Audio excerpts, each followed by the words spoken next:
Hello and welcome into High School Hoops, the show the players watch. I'm Alex Eisman. And I'm Deshaun Johnson. We have 6 games of highlights for you tonight. And as always, we'll get started with our girls' game of the week. Dow hosted Mount Pleasant in a rematch of a tight battle between these teams back in December. The Oilers were able to hold off the Chargers in that outing.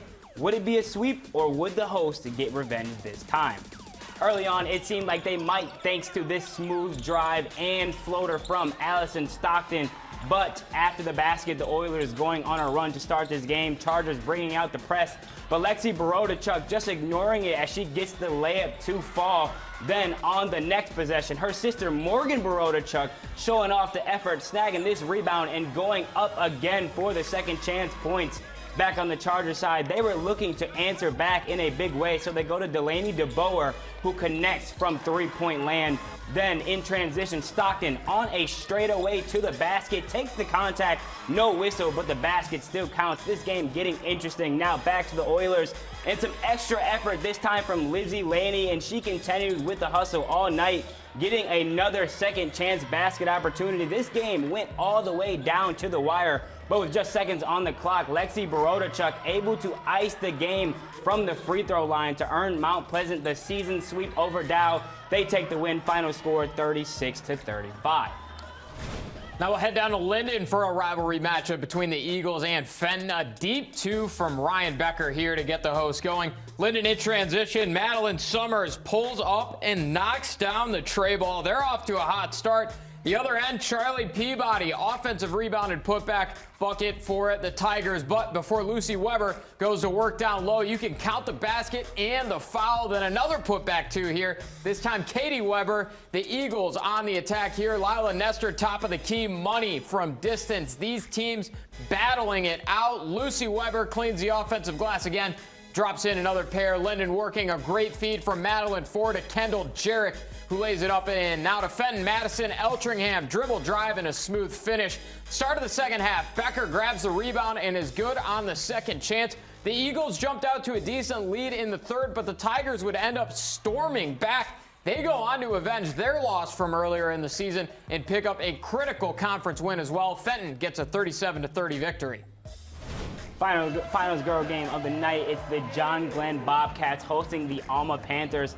Early on, it was the visiting squad opening up the night. Here's Savannah Beery knocking down the tray ball, and they just kept it coming early. Now, on the block, Morgan Seeley going up and over multiple defenders for the basket, but after those possessions, the Bobcats quickly turning things around, starting with this driving lay-in from Aubrey Moore, and they just continue to attack the basket. Next possession, going down low once more. This time, Lillian Masters gets the layup to fall, and they just continued their game plan all night long, using the paint to get their points. They take the win over Alma, final score 49-33.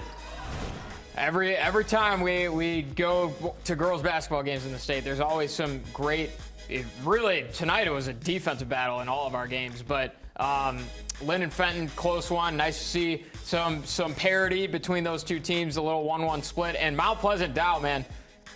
Tell me about that game a little more. You can't ask for a better game like this. You start off with obviously the close matchup they had earlier in the season, and I mean, just back and forth the entire time. To end it at the free throw line, I mean, Barodachuk, just clutch jeans to be able to get it done, putting an ice in the game. A fantastic season for Mount Pleasant, and Dow is a team to look out for in the playoffs because they're good. I feel like their record's a little deceptive because they are a really good basketball team and just had some close losses. But don't go anywhere because we still have our boys' games to get to. That includes our game of the week between Grand Blanc and Powers. We have the highlights from that game and more coming up after the break.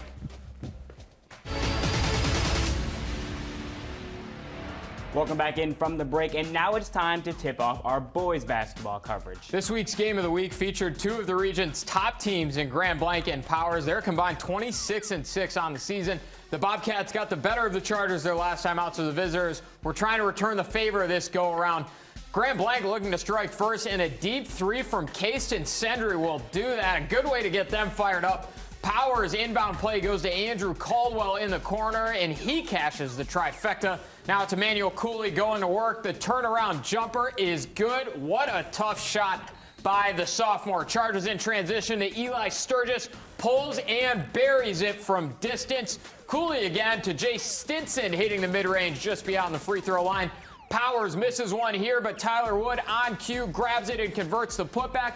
The second quarter is where the Bobcats started to separate, though. Cross-court, no-look pass by Cooley to Jake DeWitt, who buries the tray ball. Max O'Mara tacks on two more here, and now a kick up top to Jackson Hamer. The triple on target for the junior. Grand Blanc in a rhythm. Chargers trying to keep the pace. Great pass down the court by Brecken Sickolo to Anthony Stevenson, who finishes the job. But the Bobcats come back again. Aaron Williams this time scoring. And in the final seconds before the half, Sendry puts a deep one up and banks it in at the buzzer. It was just that kind of night tonight for Grand Blanc. They win it 62-34, and with that, they are the SVL South champs. On to game two. It's the Birch Run Panthers hosting the Byron Eagles in a Mid-Michigan activities matchup. The home team showing off the ball movement early as Alex Martinez is able to connect from the corner. But Byron able to almost respond instantly, breaking the Panthers' press for an easy lay-in from Carl Prince. And now the Eagles on the inbound, wide open in the corner. That's Jaden Hurts, and he cashes in on the three-pointer. And if you can get one, why not try another? Jackson Hendershot loading up the three-pointer for Byron. They were untouchable for a few minutes. Another inbound and another score. This one from Braylon Brown. A 7-point run for the Eagles, but Birch Run not letting it get away from them. And how about this no-look pass? Garrett Martinez over to Miles Minoski, a beautiful sequence. And now Martinez starting to heat up a bit, pulling up from way out, and he drains it. He became a key factor late in this matchup. Here he is again, this time going with the difficult pull-up, and yet he somehow connects. This was another game that went into the final minutes, but in the end, it was the Panthers who were able to come away with the win. Final score in this one, 56-51. We'll wrap up our night from Goodrich. The Martians hosting Lake Fenton. This is Isaac Valley wrestling the ball away and taking it all by himself back to the cup. The other end, Elijah Smith knocking down a triple for the Blue Devils. Miles Washington on the drive here. He goes up, fights through some contact, and one for the Goodrich senior. The hosts now with the transition look. Colt Maynard in the corner, and he is on target. The building on fire right now. Blue Devils miss a shot, but Kevin Blair, an acrobatic putback, falls. Then Valley goes to Washington, and the floater is good. They are separating. Alexander Benson driving baseline lob, and Blair is there to flush it down. They're not going away just yet. Elijah Belcher driving in, tosses up a teardrop. That goes down. However, the Martians punch back. Valley out to Bryce Edmonds, and they are making it rain tonight. Jacoby Legat gets this defensive rebound all the way down the court to Valley for another score. The Martians putting together a complete performance in this game. They win it 58-43. Now on to some of our other scores from the night. We had the boys version of this matchup. Now for the girls, as Birch Run comes away with the 13-point win. Then over to Beecher, tough night for the Bucks. They fall short to Morris, 56-33. And finally, a big win for the Kearsley Hornets, nearly winning this one by 40 points over Holly. All right, and now to some boys scores. John Glenn, not close, 57-29 win over Alma. Hamady going on the road. They beat Bendel 71-46. And finally, a conference battle in Durant, and it's the host Railroaders who win it by 10. That'll do it for our high school basketball coverage. So now it's time to look ahead to some of this weekend's college and pro games. Michigan and Michigan State men's and women's teams will be in action. The Pistons also took on the Knicks tonight at Little Caesars Arena as they neared the All-Star break. The Spartans men's team is in the middle of a rough stretch right now, but they could bounce back in a big way if they're able to take down the 5th-ranked Illinois tomorrow. Meanwhile, Michigan will hit the road Sunday as they look for a sweep of rival Ohio State. The MSU ladies will be in Happy Valley tomorrow. They've suffered back-to-back losses, so they're looking to get right. And finally, it's another top 10 matchup for the Wolverines. We'll see if they're able to break through and knock off second-ranked UCLA on Sunday. So the big games this weekend, MSU men's, Michigan women's. What are you looking for? And Illinois is just a juggernaut right now. Like they are looking fantastic.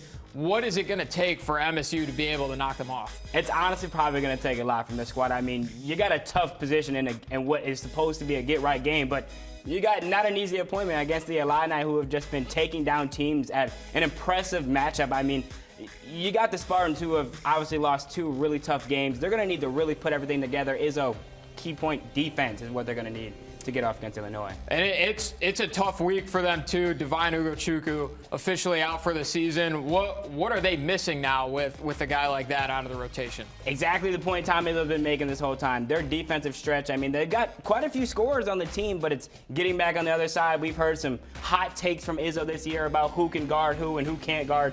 They're really going to need to pick it up on obviously the defensive end, turn that into offense for them. Yeah, and Michigan women's, they're playing UCLA, number 2 at home. They've had a couple games against top 5 opponents. They've played them really, really close, but they've just never been able to break through against. You think about Vandy and UConn are the first 2 that come to mind. Michigan comfortably in kind of that second tier of the best college basketball, the women's college basketball teams right now. It'll be interesting to see if they can go up against one of the top dogs and get the job done and kind of make their case to be a Final Four team possibly. And then, of course, MSU women's at Penn State, a couple tough losses for them. Do we think this will be a nice bounce back for them? I definitely think this is a much easier of a bounce back matchup for the women rather than the men. You know, Robin Freilich, she's really gotten this team going all this year, and a couple of slip away games for them. I think they get it right back on track this weekend. And finally, Michigan going to Ohio State, playing their rival, and the Buckeyes gave them a tough matchup on Trey Burke's jersey retirement night, but Michigan ended up going out and winning that one. These games, especially for Michigan now, are just that much more critical because of how good Illinois has been playing. Illinois and Michigan play February 27th. That's going to be a really tough. Illinois matches up really well with the Wolverines, so they need every win they can get. But that'll do it for us. Have a great weekend, everyone, and we'll see you again on Monday.